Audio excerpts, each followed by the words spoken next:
नमस्कार, मैं हूं आशीष त्रिपाठी आपके साथ और बुलेटिन की शुरुआत इस वक्त की बड़ी खबर से। शाजापुर से आ रही बड़ी खबर, एक दुर्घटना का मामला। दरअसल कार और बस की टक्कर में 4 लोगों की मौत हो गई और 3 लोग इसमें घायल हो गए हैं।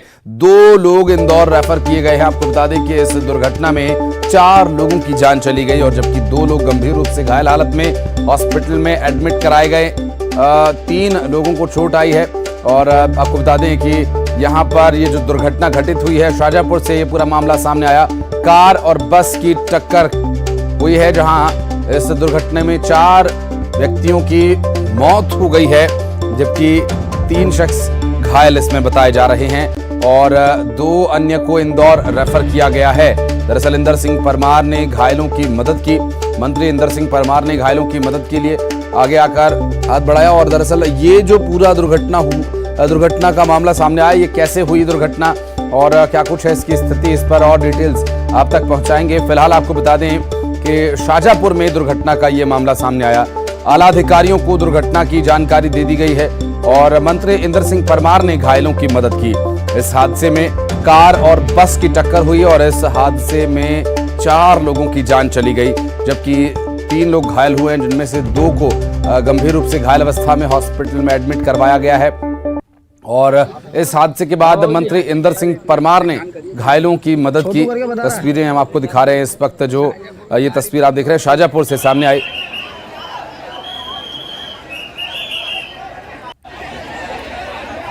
मौके पर सुनील हजौरिया हमारे सहयोगी इस वक्त हमारे साथ जुड़ गए। सुनील, कैसे ये हादसा हुआ, कब का ये मामला है, क्या है डिटेल्स?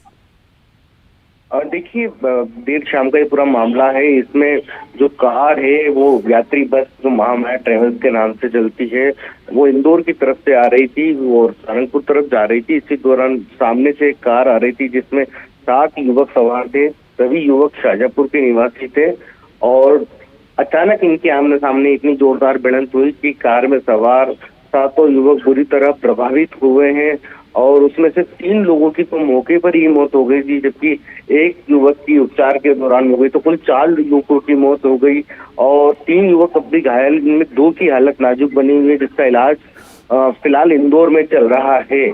और सबसे बड़ी बात कि जब ये हादसा हुआ उसके कुछ ही मिनटों के अंदर इंदर सिंह परमार वहां से गुजर रहे थे, जो कि मंत्री हैं, स्कूल शिक्षा मंत्री। उन्होंने तुरंत अपना काफिला रुकवाया और एडिशनल एसपी और पुलिस के तमाम आला अधिकारियों को इसकी सूचना दी। उसके बाद मौके पर SP Yashpal Singh, additional SP, SDOP, SDM समेत तमाम प्रशासनिक अमला पहुंचा और तुरंत ही घायलों को जो है वहां से अस्पताल की ओर रवाना किया गया। अस्पताल में भी काफी देर तक अफरा तफरी का माहौल दिखा। जिस तरीके से हादसा हुआ तो उसके बाद बड़ी संख्या में लोग अस्पताल जुड़ गए थे और वहां पर भी लोगों को रोकने के लिए पुलिस बल को तैनात करना पड़ा। तो एक भीषण सड़क हादसा था जिसमें 4 युवाओं को अपनी जान गंवानी पड़ी और अभी 2 युवाओं की हालत नाजुक बनी हुई है। एक युवक की स्थिति ठीक है, जिसका इलाज शाजापुर जिला अस्पताल में चल रहा है। सुनिए, कारण कुछ पता चल पाया आखिर कैसे ये हादसा हुआ और क्या इसमें कार्रवाई की जा रही है अभी?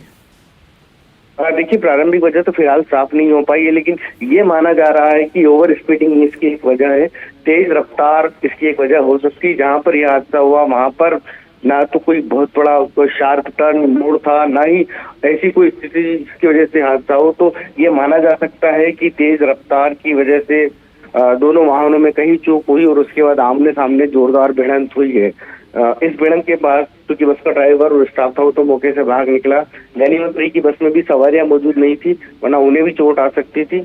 और फिलहाल जो है पुलिस पूरे मामले की जांच कर रही है। आरोपी बस ड्राइवर के खिलाफ पुलिस ने मामला दर्ज कर लिया है। बहुत शुक्रिया सुनील आपका जानकारी के लिए। और रतलाम में एक बार फिर बुलडोजर एक्शन देखने को मिला। दरअसल रेप के आरोपी राजेंद्र सिंह का मकान तोड़ दिया गया। बड़ोदिया गांव में यह कार्रवाई हुई। 8 वर्षीय बच्ची से रेप का आरोप था और घटना से आक्रोशित गांव के लोग दरअसल कल कलेक्ट्रेट में जमकर उन्होंने प्रदर्शन किया और अब इस पूरे मामले में बुलडोजर कार्रवाई की गई और इस तरह का अपराध करने वाले लोगों के घर ध्वस्त करने का सिलसिला चल पड़ा है और एक बार फिर यहां बुलडोजर कार्रवाई की गई और आरोपी राजेंद्र सिंह का मकान तोड़ दिया गया।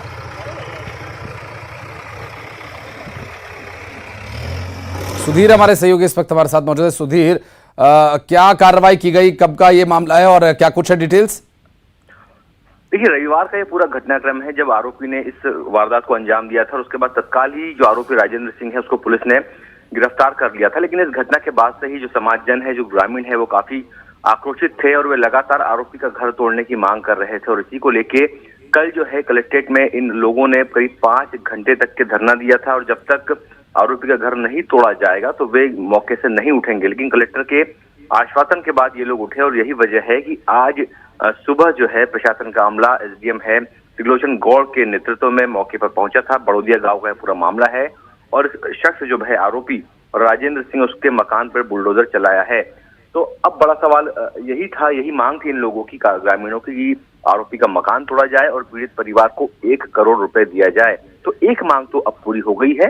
ये तो ग्रामीणों ने यह भी चेतावनी दी थी कि वे 3 दिन बाद एक बार फिर रतलाम कलेक्ट्रेट में आकर धरने पर बैठ जाएंगे। तो दूसरी मांग अभी बाकी है। हालांकि जिला प्रशासन लगातार जुटा हुआ है ग्रामीणों को समझाइश देने के लिए और इस पूरी कवायद के बाद यही मैसेज देने की कोशिश है कि किसी भी तरह का बड़ा आरोपी हो, बड़े घटनाक्रम हो, आरोपी को छोड़ा नहीं जाएगा। जी सुधीर, जो आरोपी है राजेंद्र सिंह, उसके परिवार में भी कुछ लोग थे। ये जो मकान था, क्या ये अवैध रूप से बना हुआ था? देखिए, अवैध मकान था और एक खेत के ऊपर बनाया गया था, क्योंकि परिवार में होता यह है कि पैतृक संपत्ति होती है पिता की और जब परिजन वहां रहते हैं तो उनको आप नहीं तोड़ सकते हैं। क्योंकि ये जो मकान है खेत में बना हुआ था और यहीं पे राजेंद्र सिंह रहता था, ऐसा कहना है जिला अधिकारियों का, जिम्मेदारों का। तो उसे ही डैमेज किया गया है, यहाँ पे उसे पूरी तरह से तोड़ा गया है। क्योंकि पुलिस ने बड़े एहतियात से यहाँ पे कदम भी उठाए रखे थे, बड़ी संख्या में फोर्स भी तैनात किया था। बड़ी बात यह है कि कल इस पूरे मामले में बड़ी राजनीति देखने को मिली थी। पूर्व मंत्री है कमलेश्वर जी, वो भी कल जो पीड़िता से मिलने पहुंचे थे, उसके बाद उन्होंने जिला अस्पताल मेडिकल कॉलेज में धरना दे दिया था। धरने पे बैठ गए थे। उन्होंने आरोप लगाया था कि पीड़िता की देखभाल नहीं की जा रही, उनके परिजनों को खाना नहीं मिल रहा है, उसे 1 करोड़ का चेक दिया जाना चाहिए। तो तमाम जो राजनीतिक माहौल रतलाम में गर्माता जा रहा था, पॉलिटिक्स ज्यादा हो रही थी, तो इसी के मद्देनजर तत्काल जो है प्रशासन ने। ठीक है सुधीर, बहुत शुक्रिया आपका इस पूरे मामले पर जानकारी देने के लिए और आगे आपसे बातचीत करेंगे इस पर डिटेल्स के लिए। बढ़ते हैं आगे। फिलहाल आपको बता दें, दमोह से बड़ी खबर, जबलपुर में 1 करोड़ की रिश्वत कांड का मामला, जहां दमोह जिले से जुड़े इस पूरे मामले के तार नोहटा में हुई थी जीएसटी की कार्रवाई। फैक्ट्री का ताला खोलने के लिए ये रुपए मांगे गए थे रिश्वत के तौर पर। आपको बता दें कि यहां टीम ने कार्रवाई करते हुए 1 करोड़ रुपए की रिश्वत मांगने वाले अधिकारी पर कार्रवाई की और दमोह से ये पूरा मामला सामने आया। जबलपुर में 1 करोड़ की रिश्वत कांड से जुड़ा ये मामला है, जहां इसके जो तार हैं वो दमोह से जुड़े हुए बताए जा रहे हैं। पवन हमारे सहयोगी इस वक्त फोन लाइन पर है। पवन, क्या कार्रवाई चल रही है इस मामले में? बिल्कुल, ये पूरा मामला जो है दमोह में जीएसटी विभाग की रेड की कार्रवाई और उसके बाद रिश्वत मांगने के मामले में सीबीआई द्वारा जीएसटी विभाग में रेड की कार्रवाई से जुड़ा हुआ है। 19 मई को जीएसटी विभाग ने एक त्रिलोक चंद जैन है, उनके पान मसाला कारोबार में उनकी फैक्ट्री पर छापा मारा था और टैक्स चोरी पकड़ी थी, जिसके बाद में उनसे मामले को दबाने के लिए और उन्हें छूट देने के लिए, रियायत देने के लिए 1 करोड़ रुपए की मांग की थी, जिसमें 45 लाख में सौदा तय हुआ था। 35 लाख रुपए व्यापारी द्वारा दिए जा चुके थे सीजीएसटी के डिप्टी कमिश्नर कपिल कांबले को और 7 लाख की रिश्वत कल लेकर वो पहुंचा था। साथ ही सीबीआई की टीम भी उसके साथ पहुंची थी, क्योंकि पीड़ित द्वारा व्यापारी द्वारा शिकायत की गई थी और 7 लाख की रिश्वत जैसे ही कपिल कांबले डिप्टी कमिश्नर ने ली, तत्काल सीबीआई ने उन्हें रंगे हाथों गिरफ्तार कर लिया। फिलहाल प्रकरण दर्ज है, मामले की जांच की जा रही है। और इस पूरे मामले में जो रिश्वत देने वाला शख्स है, क्या अब जो मामला पिछला है फैक्ट्री की सील खोलने को लेकर जो कार्रवाई की जा रही थी, इसके संबंध में भी कोई कार्रवाई की गई? जी बिल्कुल, जब सीजीएसटी विभाग ने फैक्ट्री पर छापा मारा था तो टैक्स चोरी पकड़ी थी और फैक्ट्री को सीज कर दिया था और फैक्ट्री सीज करने के बाद में 10 लाख रुपए की रिकवरी भी निकाली थी कि टैक्स 10 लाख रुपए का और टोटल रिकवरी जो है वो 10 लाख रुपए जमा करना पड़ेंगे। पीड़ित द्वारा 10 लाख जमा कर दिए गए, लेकिन रिश्वत का पैसा न मिलने के कारण डिप्टी कमिश्नर सीजीएसटी द्वारा फैक्ट्री की सील खोली नहीं जा रही थी और उसी की वजह से पीड़ित पक्ष जो है, जो जिसने शिकायत करता है, जो उसने सीबीआई में शिकायत कर दी थी कि हमने टैक्स जमा कर दिया, 25 लाख रुपए भी रिश्वत दे दी, उसके बावजूद हमारी फैक्ट्री खोली नहीं गई है। तब जाकर सीबीआई ने शिकायतकर्ता की शिकायत को गंभीरता से लेते हुए सीजीएसटी विभाग ने देर रात रेड मारी और वहां पर कपिल कांबले को रिश्वत के पैसे लेते हुए रंगे हाथों गिरफ्तार। जी बिल्कुल, और लगभग 1 करोड़ रुपए की जो रिश्वत मांगी गई थी, इस पर कार्रवाई की गई। बहुत शुक्रिया आपका इस पूरे मामले पर जानकारी के लिए। और बढ़ते हैं आगे, रायपुर से एक बड़ी खबर आपको बता दें, गिट्टी से भरा हुआ ट्रक घर में जा घुसा। दरअसल तेली बांधा के मौलीपाड़ा की ये दुर्घटना है। इस हादसे में एक मासूम को चोट आई है। दरअसल नशे में ड्राइवर ट्रक चला रहा था और हादसे के बाद मौके से ड्राइवर भाग निकला। और तेली बांधा थाना क्षेत्र का ये पूरा मामला, तस्वीरें आप देखिए यहां पर किस तरह से ट्रक घर में घुस गया है। और ये जो पूरा ट्रक है नशे में धुत होकर चला रहा था ड्राइवर, और दुर्घटना में एक मासूम बच्चे को चोट भी आई है। और गनीमत ये रही कि कोई बड़ा हादसा नहीं हुआ, जान बच गई बच्चे की। और ये एक राहत की बात है। नशे में धुत होकर ट्रक चला रहे ड्राइवर की तलाश की जा रही है, जो कि दुर्घटना के बाद तुरंत मौके से भाग निकला। और इस पूरे घटना से जुड़ी जो तस्वीर सामने आई है, आप देखकर हैरत में पड़ जाएंगे कि आखिर ये घर में ट्रक क्या कर रहा है। लेकिन दरअसल ये हादसे के बाद की तस्वीरें हैं। युगल हमारे सहयोगी इस वक्त फोन लाइन पर है। युगल, ड्राइवर की तलाश की जा रही है? ये बिल्कुल आसिफ, अभी हाल ही में लगभग सप्ताह भर पहले गुड़ियारी में एक कार है, वो दुकान में जा घुसी थी, तेज रफ्तार कार थी। और ये दूसरी घटना है एक सप्ताह के भीतर। इस तरह से जो वाहन चालक है लगातार शराब के नशे में गाड़ी चलाते हैं। और आप देख सकते हैं इतनी बड़ी ट्रक है, घर में जा घुसी है, एक मासूम बाल बचा है और अभी उसे उपचार के लिए भेजा गया है। अब फिलहाल जो वाहन चालक था इस ट्रक का, वो अभी फरार है और शराब की नशे में धुत था, ये बताया जा रहा है। तेली बांधा पुलिस है, उसकी सरगर्मी से तलाश कर रही है। लेकिन ये कहा जा सकता है इस तरह के नशे की हालत में गाड़ी चलाना बिल्कुल दूसरे के जान के साथ खिलवाड़ करने के समान है। अगर ये गंभीर हादसा भी हो सकता था, अगर ये देर रात का वक्त नहीं होता तो भीड़ भाड़ इलाकों में इस तरह अगर अनियंत्रित होकर ट्रक जब घुसती तो कई लोगों की जान जा सकती थी। एक बड़ा हादसा टल गया, ये भी कहा जा सकता है। जी, और एक छोटे बच्चे को भी चोट आई है युगल। बिल्कुल आशीष, इस घटना में चूंकि घर है, घर आदमी सबसे ज्यादा अपने घरों में सुरक्षित रहता है। और इस तरह से किसी को अंदेशा भी नहीं था कि तेज रफ्तार ट्रक आएगी और सीधा घर पर घुस जाएगी। तो ये बिल्कुल कहा जा सकता है कि बड़ा हादसा टला और लोग भी थे, हो बच्चे सकता की था जान बच गई। युगल, ये एक बहुत बड़ी बात है। बहुत शुक्रिया आपका इस पूरे मामले पर जानकारी देने के लिए। और बढ़ते आगे रुक करेंगे अगली बड़ी खबर का। सारंगढ़ से बड़ी खबर आ रही है, जहां गोमर्डा सेंचुरी के पास हाथियों का एक दल देखा गया है। 25 हाथियों के दल ने इलाके में डेरा डाला हुआ है। हाथियों के दल में 9 बच्चे भी हैं हाथियों के। और दरअसल किसडा कचौंदा के जंगल से ये दल आया है। ग्रामीणों को घर के बाहर नहीं निकलने की अपील की गई है। और आपको बता दें कि इस हाथियों के दल में छोटे हाथी भी शामिल हैं। गोमर्डा सेंचुरी के पास हाथियों का ये दल दिखाई दिया। दरअसल 25 हाथियों के दल ने इलाके में डेरा डाला हुआ है। और इस हाथियों का जो दल है लगभग 9, इसमें छोटे बच्चे हैं हाथियों के। और इस पूरे मामले में अभी लोगों को घर के अंदर ही रहने की सलाह दी गई है।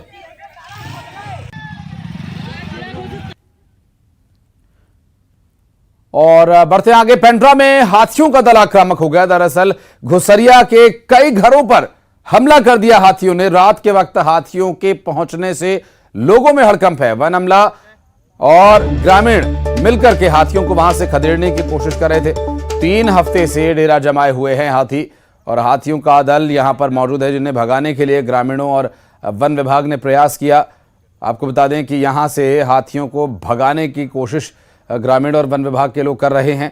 घुसरिया के कई घरों को उन्होंने नुकसान पहुंचाया है। दरअसल 5 हाथियों का ये दल पिछले काफी दिनों से यहाँ पर मौजूद है। और इसकी मौजूदगी से लोगों में दहशत है। और एक बार फिर यहाँ पर हाथियों ने रिहायशी गांव का रुख किया और वहां पर कुछ घरों को नुकसान पहुंचाया है। और खबर खरगोन से, जहां पर गैरेज में भीषण आग लगने का मामला सामने आया। दरअसल 3 दुकानें आग की चपेट में आ गईं। 3 दुकानें जलकर राख हो गईं। शॉर्ट सर्किट से आग लगने की आशंका जताई जा रही है। लोगों ने आग पर काबू पा लिया। दरअसल चिरिया मार्ग पर गैरेज में ये आग लगी थी और आग पर काबू पा लिया गया है। फिलहाल आपको बता दें कि दुकान का ही नुकसान इसमें हुआ है। शुक्र ये है, गनीमत ये है कि यहाँ पर कोई जनहानि नहीं हुई। आग की जो ये दुर्घटना है, देखकर तस्वीरें आप अंदाज़ा लगा सकते हैं कितनी भयंकर ये दुर्घटना रही। आग की लपटें उठती हुई दूर से ही दिखाई दे रही हैं। दरअसल ये खरगोन के चिरिया मार्ग पर स्थित एक दुकान में आग लगने का मामला है। गैरेज है जो कि जिसने 3 दुकानों को अपनी चपेट में ले लिया और लगभग 3 दुकानें जलकर पूरी तरह से राख हो गई। शॉर्ट सर्किट प्रथम दृष्टया इसके पीछे कारण माना जा रहा है। जन सुनवाई में अब तक आपने कई तरह की शिकायत के मामले देखे और सुने होंगे, लेकिन आज हम आपको एक ऐसा मामला दिखाने जा रहे हैं जो अपने आप में अनूठा है। दरअसल खंडवा में एक दिव्यांग नवविवाहिता जोड़ा 7 फेरे लेकर सीधे जन सुनवाई में पहुंच गया और इस दिव्यांग जोड़े ने कलेक्टर के सामने अपने लिए क्या मांग रखी है, क्या कुछ कह रहे हैं वो, रिपोर्ट देखिए।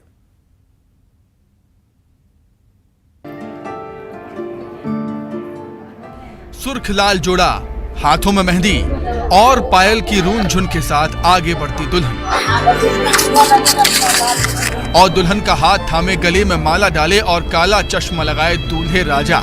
लोग इन्हें थोड़ा संभालते हुए रास्ता इसलिए बता रहे हैं क्योंकि दूल्हा दुल्हन दोनों ही दृष्टि बाधित दिव्यांग हैं। दोनों ने थोड़ी देर पहले परिवार की मौजूदगी में कलेक्ट्रेट परिसर में ही स्थित शिव मंदिर में रीति रिवाज से शादी की, तो वहीं कलेक्ट्रेट में कोर्ट मैरिज भी की और फिर सीधे जन सुनवाई में पहुंच गए।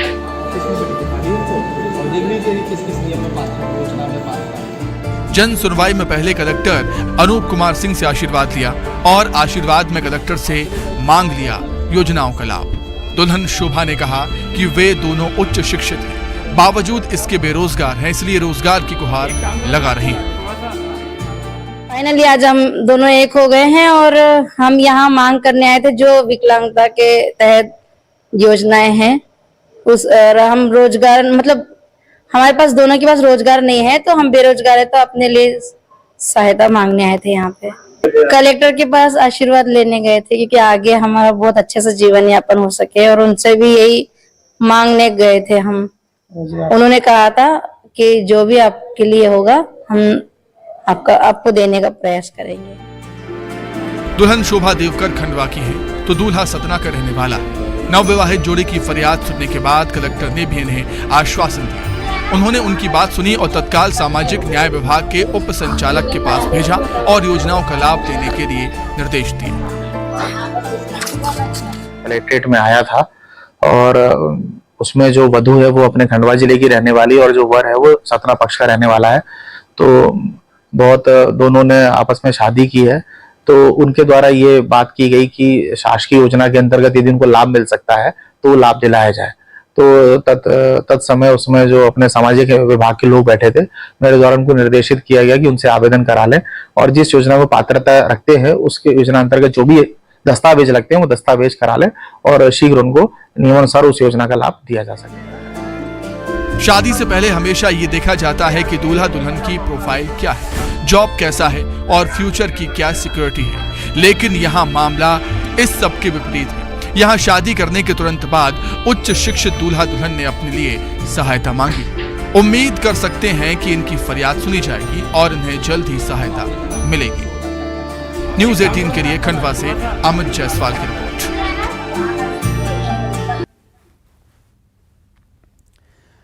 और अंबिकापुर से एक और बड़ी खबर आपको बता दें, जंगली कोटरी पर कुत्तों के झुंड ने हमला कर दिया।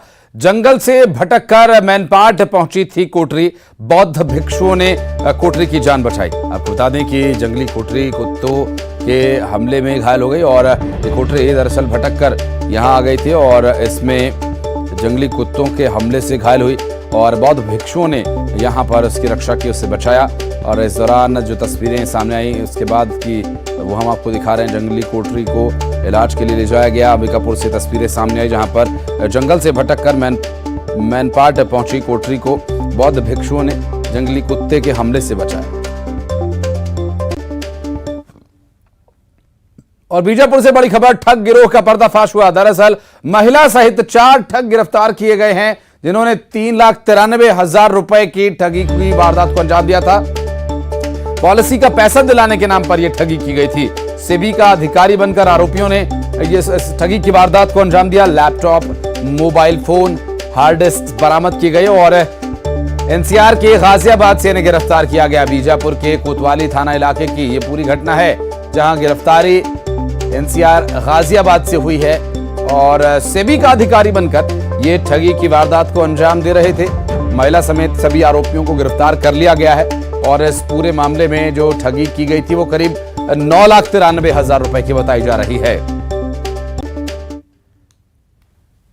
और गुजरात से बड़ी खबर यह है कि विकराल होता चक्रवात बिपरजॉय गुजरात की तरफ लगातार आगे बढ़ रहा है। साइक्लोन बिपरजॉय दरअसल 14 और 15 जून के दरमियान ये गुजरात के तट से टकरा सकता है, ऐसा कहा जा रहा है। सौराष्ट्र और कच्छ के समुद्री तट पर ऑरेंज अलर्ट जारी किया गया है। चक्रवात बिपरजॉय 6 जून 2023 को अरब सागर में उठा था और प्रति घंटे 5 किलोमीटर की रफ्तार से यह आगे बढ़ रहा है। खबरों का सिलसिला आगे भी जारी रहेगा। एक बहुत छोटे से ब्रेक के लिए रुक रहे हैं, लेकिन आपका इमेज आएगा। ब्रेक के बाद आपको दिखाएंगे सुपर 10।